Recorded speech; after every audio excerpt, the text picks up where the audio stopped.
اگر آپ کو میری یہ ویڈیو پسند آئے تو like, comment and share, subscribe کرنا مت بھولیے۔ سلطنت عثمانیہ کی اگلی ایپیسوڈ کی طرف بڑھتے ہیں۔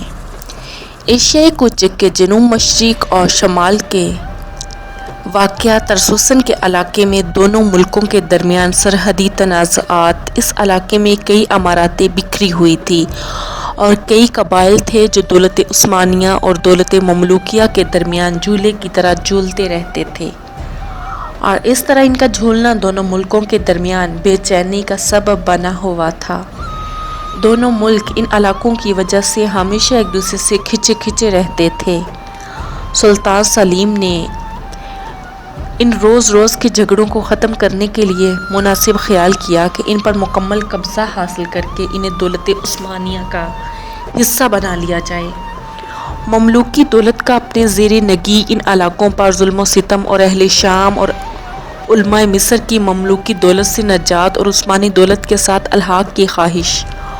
علماء، قضاء، اعیان، قبائل، اشراف اور اہل رائے نے مل بیٹھ کر اپنے بارے گفت و شنید کی اور یہ قرارداد پاس کی کہ مذاہب اربعہ کے قاضی اور مختلف قبائل کے سردار یہاں کے لوگوں کی نمائندگی کرتے ہوئے سلطان سلیم کے نام خط لکھیں اور اس سے عرض کریں کہ شام کے لوگ مملوکیوں کے ظلم و ستم سے تنگ آ چکے ہیں، مملوکی حکام شریعت کی مخالفت کرتے ہیں، اس لیے جب سلطان سلیم مملوکی سلطنت پر حملہ آور ہوگا تو یہاں کا شامی معاشرہ اس کو خوش آمدید کہے گا اور اپنی خوشی کا اظہار کے لیے تمام گروہوں اور جماعتوں کو لے کر حلب سے دور انتاب تک پیش قدمی کو آئے گا۔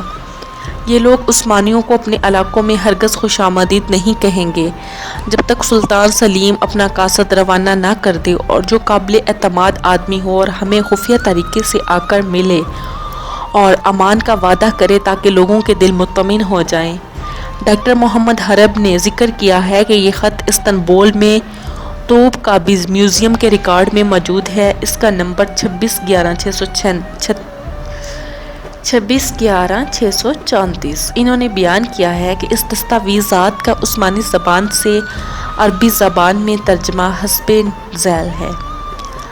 حلب کے تمام لوگ، علماء، سردار، معززین، شرفاء، سربر آوردہ شخصیات اور عوام و خواص بغیر کسی استثناء کے سلطان کی خدمت میں اپنی اطاعت اور دلی محبت پیش کرتے ہیں۔ اللہ سلطان کو کامیابیوں سے نوازے۔ ان تمام لوگوں کی اجازت کے ساتھ ہم آپ کو یہ لکھ رہے ہیں تاکہ سلطان کی خدمت عالیہ میں پیش کریں، تاکہ اہل حلب جو آپ کے غلام ہیں سلطان کی جناب سے امان کا وعدہ طلب کرتے ہیں۔ جب آپ اس بات کی وضاحت فرما دیں گے تو ہم جرگسیوں کو گرفتار کر لیں گے اور انہیں یا تو آپ کے سپرد کر دیں گے یا انہیں جلا وطن کر دیں گے۔ حلب کی پوری آبادی آپ کی ملاقات اور آپ کے استقبال کے لیے تیار ہے، بس آپ انتاب کی سرزمین پر قدم رنجا فرمائیے۔ اے سلطان، ہمیں ان جرگسیوں سے نجات دیجیے اور ترکمانوں کے پہنچنے سے پہلے ہمیں کافروں کے ہاتھ سے بھی محفوظ رکھیے۔ ہمارے آقا سلطان کو معلوم ہونا چاہیے کہ یہاں شرعی قانون کو حالادستی حاصل نہیں، یہ قانون معطل ہو چکا ہے۔ ممالک کو جب کوئی چیز پسند آ جاتی ہے، خواہ وہ کوئی چیز ہو تو وہ ہر قیمت پر اس کو حاصل کرتے ہیں، خواہ وہ مال و دولت ہو، عورتیں ہوں یا گھر کے دوسرے افراد۔ انہیں کسی پر ذرا بھی رحم نہیں آتا، ان میں سے ہر شخص ظالم ہے۔ یہ لوگ ہر 3 گھروں پر ہم سے ایک مرد کا مطالبہ کرتے ہیں، شاید بگھار کے لیے یا زبردستی فوجی ملازمت کے لیے، اور جب ہم ان کا مطالبہ نہیں مانتے تو ہمارے خلاف ہو جاتے ہیں اور ہمارے بارے منمانی کرتے ہیں۔ ہم چاہتے ہیں کہ ترکمانوں کے جانے سے پہلے ہمارے پاس آپ کی طرف سے وزیر آ جائے، ہم تمام کو، ہمارے اہل خانہ کو اور دوسرے تمام لوگوں کو امان دے دے۔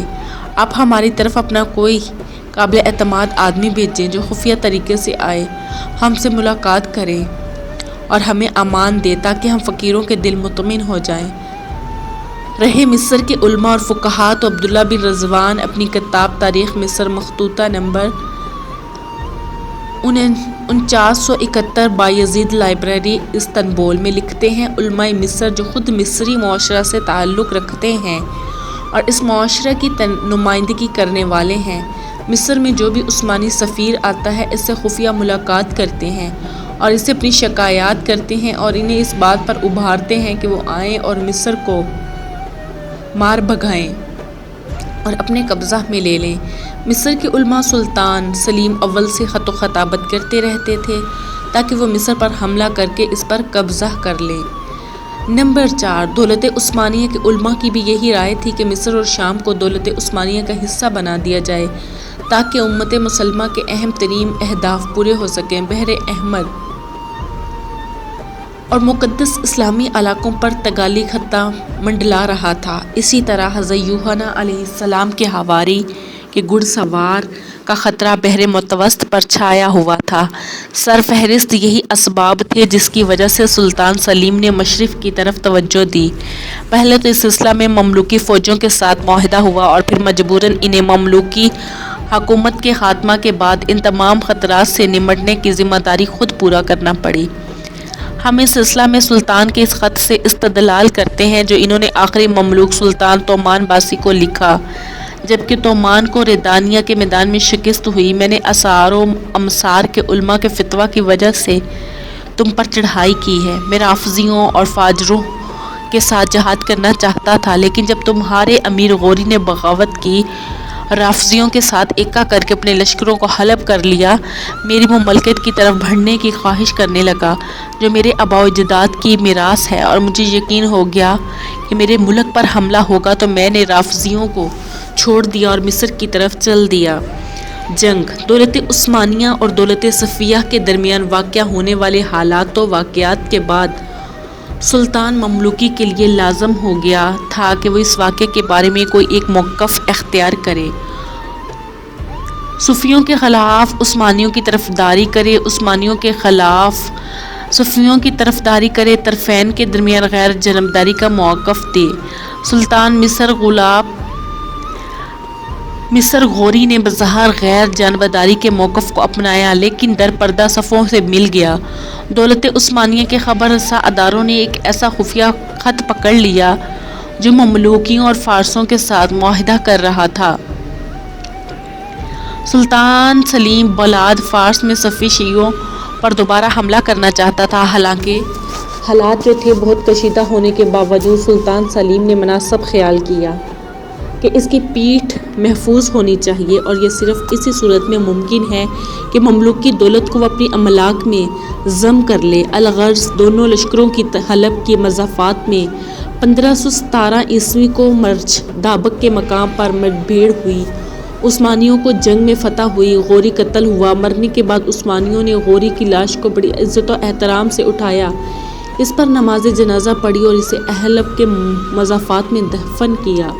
اس کے بعد سلیم حلب میں داخل ہوا اور وہاں سے دمشق گیا، جہاں مسلمانوں میں اس کے لیے دعائیں کی گئی۔ اس کے نام کی نقدی ڈھائی گئی جس پر سلطان اور خلیفہ کے الفاظ لکھتے ہوئے تھے۔ شام سے سلطان سلیم نے ممالک کے سردار طوفان باسی کو خط لکھا کہ دولت عثمانیہ کی اطاعت قبول کرنے ممالک کا رویہ سلطان سلیم کے قاصد کے ساتھ تمسخرانہ تھا، اور آخرکار اس قاصد کو مملوکیوں نے قتل کر دیا۔ سلطان سلیم نے جنگ کا عزم کر لیا۔ فوجیوں کو معلوم ہوا کہ فوراً مصر کی طرف کوچ کرو، عثمانی صحرائے فلسطین کے راستے مصر کی طرف چلتے ہیں، تو موسلا دھار بارش ہونے لگی۔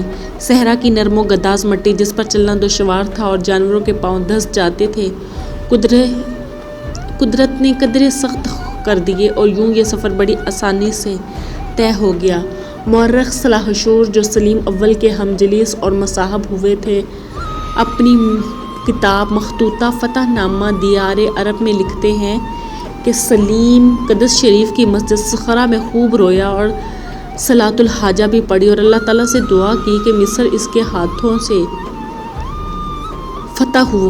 عثمانیوں نے ممالک کو غزہ کے معرکہ میں شکست فاش دی،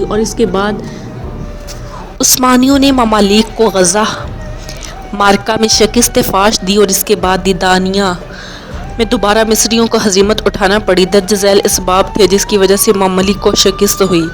ان کی دولت کا خاتمہ ہوا، عثمانیوں کو کامیابی حاصل ہوئی اور ان کی قسمت کا ستارہ چمک اٹھا۔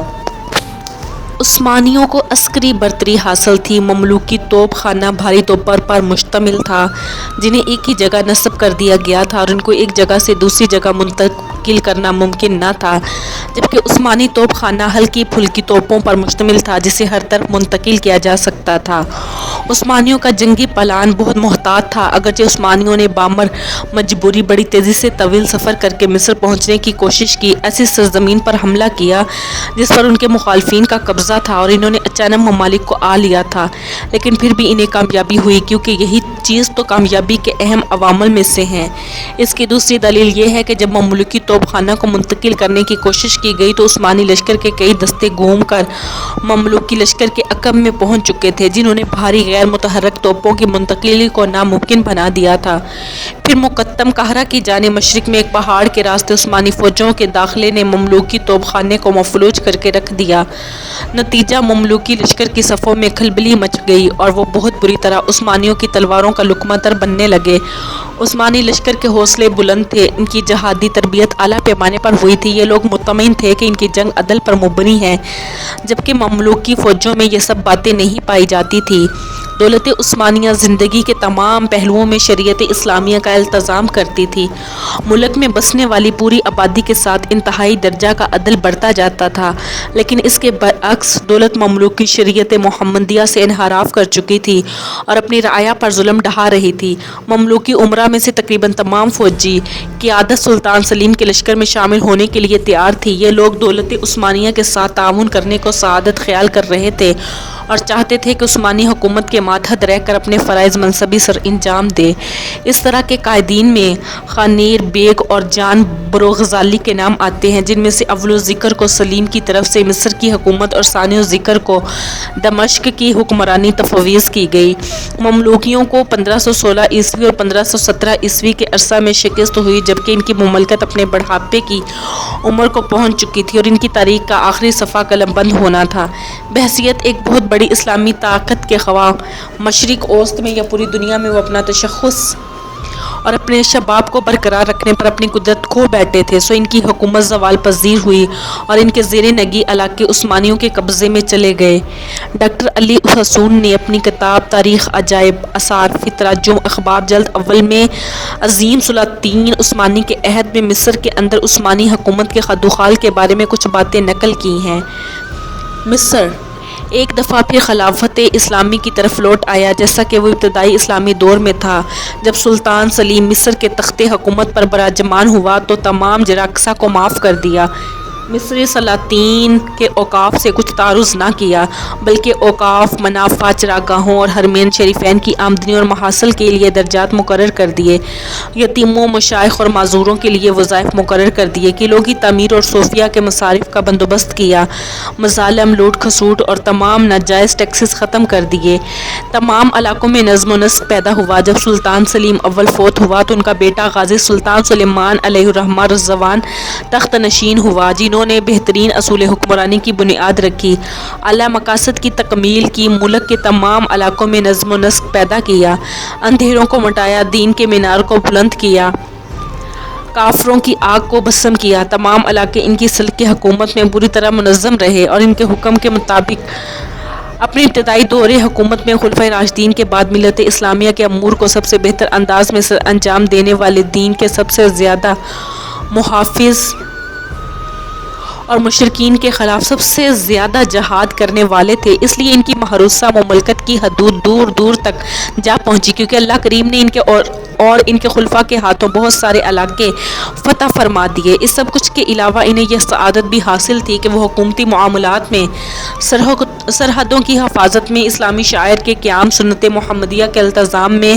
علماء، دیندار طبقہ کی تعظیم اور حرمین شریفین کی خدمت میں کسی طرح کی غفلت نہیں برتتے تھے۔ انتقال خلافت کا مسئلہ۔ انتقال خلافت کے مسئلے کو مصر کی فتح سے مربوط کیا جاتا ہے۔ کہا جاتا ہے کہ آخری عباسی خلیفہ جو قاہرہ میں مقیم تھا خود بخود سلطان سلیم کے حق میں خلافت سے دستبردار ہو گیا۔ مورخ ابن عیاض جو سلیم خان کا ہم عصر ہیں اس بات کی طرف کوئی اشارہ نہیں کرتا۔ اس طرح وہ خطوط جو سلیم نے اپنے بیٹے سلیمان کے نام لکھے ان میں کوئی ایسا اشارہ نہیں ملتا کہ خلیفہ نے سلطان کے حق میں لقب خلیفہ سے دستبرداری اختیار کی، بلکہ اس دور کے تمام مصادر آل عثمان جو رسول کریم صلی اللہ علیہ وسلم کے خاندان سے نہیں کی طرف خلافت کی منتقلی کے مسئلہ کی طرف کوئی اشارہ نہیں کرتے۔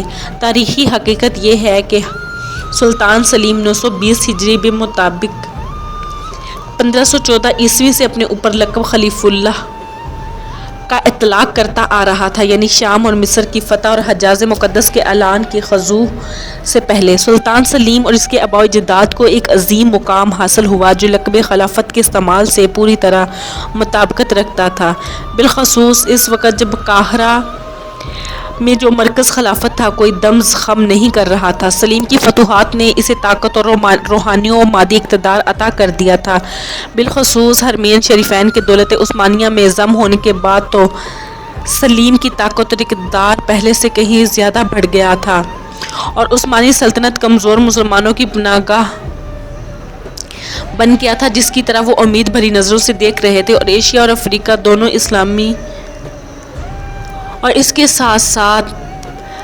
اسلامی بندرگاہوں پر پرتگالیوں کے حملے کے بعد اس کی مدد یقین رکھتے تھے۔ الغرض سلطان سلیم اور ان کے بعد آنے والے کسی بھی طاقتور سلطان نے خلیفہ کے لقب کو اختیار نہیں کیا، بلکہ یہ سلطنت کمزور ہو گئی تو پھر اس کے سلاطین نے اس لقب کو استعمال کیا۔